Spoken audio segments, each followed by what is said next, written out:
Hello beautiful people, welcome back to my YouTube channel. ఇందులో నేను paneer butter masala ఎలా చేసుకోవాలో చూపిస్తాను. ముందుగా మనం పన్నీర్ని క్యూబ్స్లా కట్ చేసుకోవాలి. కట్ చేసుకున్న తర్వాత పాన్ పెట్టుకొని అందులో మనము గీ లేదా ఆయిల్ వేసుకొని పచ్చిమిర్చి కొంచెం మగ్గనివ్వాలి. పచ్చిమిర్చి మగ్గాక ఆనియన్ కూడా వేసి కొద్దిసేపు లిడ్ పెట్టి కొద్దిసేపు మగ్గనివ్వాలి. క్యారెట్ ఈజ్ ఆప్షనల్, మీకు కావాలంటే వేసుకోండి, లేకపోతే అవాయిడ్ చేయండి. మేము క్యారెట్ కూడా యాడ్ చేసుకుంటున్నాము. అవన్నీ ఒకసారి సార్ట్ చేసుకొని కొద్దిగా సాల్ట్ వేసుకొని సార్ట్ చేసుకోవాలి.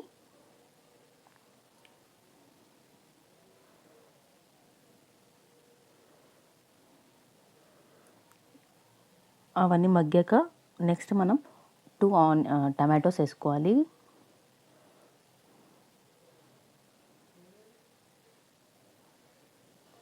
టమాటాస్ వేసాక లిడ్ పెట్టి కొద్దిసేపు మగ్గనివ్వాలి. మగ్గాక అంటే ముందు అందులో మసాలాస్ వేసుకోవాలి, మర్చిపోయాం. సో దట్ ఇప్పుడు మేము ఇందులో ఇలాచి, లవంగం, దాల్చిన చెక్క వేసుకుంటున్నాం. ఇవి మనం పోపులో వేసుకోవాలి, నేను మర్చిపోయాను. సో ఇప్పుడు యాడ్ చేసుకుంటున్నాను.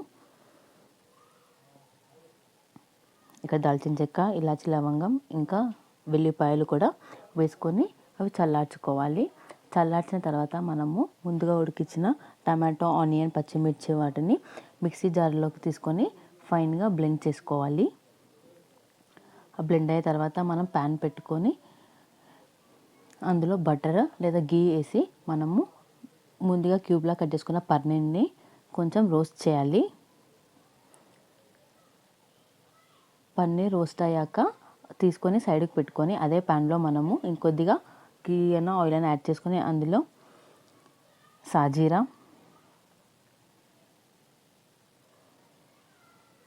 బిర్యానీ ఆకు, మనం ముందుగా బ్లెండ్ చేసుకున్న ఆనియన్, టమాటో ఇంకా కాజు, అందులో మర్చిపోయిన అందులో కాజు కూడా మనం ఇందులో వేసుకొని గ్రైండ్ తీసుకోవచ్చు, లేదంటే పౌడర్ యాడ్ చేసుకోవచ్చు.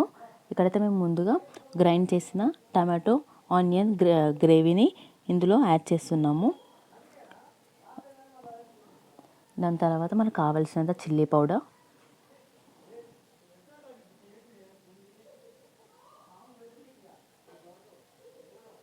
గరం మసాలా వేసి కలుపుకోవాలి.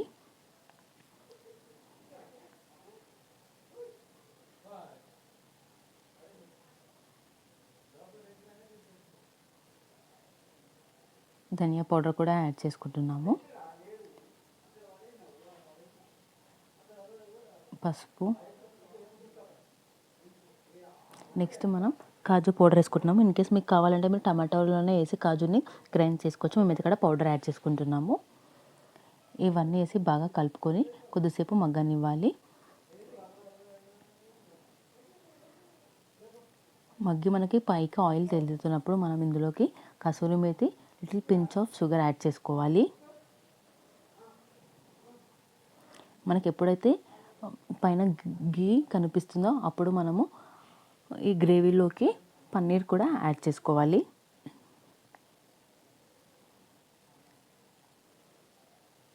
పన్నీర్ యాడ్ చేసుకున్నాక ఇక్కడ మేము లాస్ట్కి కొరియాండర్ వేస్తున్నాము.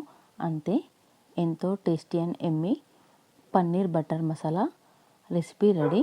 మీకు మరిన్ని ఇలాంటి వీడియోస్ కావాలంటే please do like, share and comment to my YouTube channel.